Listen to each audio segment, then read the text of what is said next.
momba ny sénatera Rina Andriamandavy 7 kosa mikasika ireo resaka mandeha manoloana ny fiantsoana sy ny mandat d'arrêt momba ity olon'i Madagasikara ity dia mitondra fanazavana mikasika izany ny Généraly Florence Rakotomany.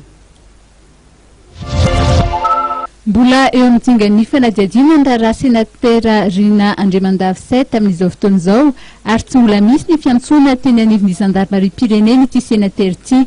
Io fanazavana netiny Général Florence Rakotomany mikasika ny raharaha sénatera Rina Andriamandavy. Ny zavatra misy aloha dia lainga doly mpandainga izay mpanoka izay tia milaza mpandainga tsy manaraka ny déontologie sy ny éthique izay milaza fa efa nampiantsona any sénateur Rina amin'ny gendarmerie.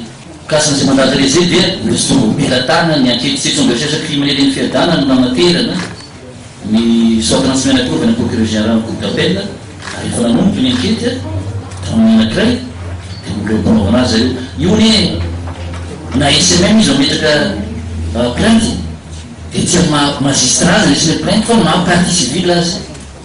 Rehefa tonga raisany audition dia anjaran'ny mpanao fanontolona mbola mamakafaka satria zahay na ny polisy amin'ny gendarme ny enquête préliminaire dina atao mitady mandray ny fitohina mamono fametrana ambava na ny partie civile na fitohina mitady ny preuve rehetrarehetra.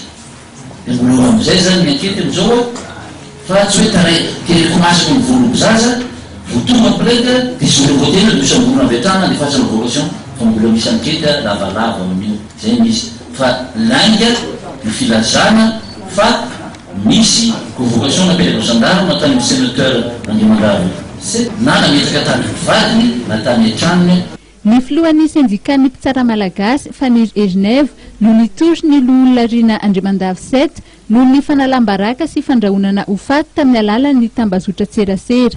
Raha nambarany procureur général eo anivon'ny cour d'appel Randriana Solojak nandritry ny tafanataony tamin'ny mpanao gazety ny talatalasa teo dia ny roa teo no voarainy fitarainana ary nalefa teny anivon'ny Gendarmerie-Pyrénées ary misy ny EST na ny tsy fahazahoana mivoaka ny Madagasikara miatra amin'ny olona Rina Andriamandavy 7.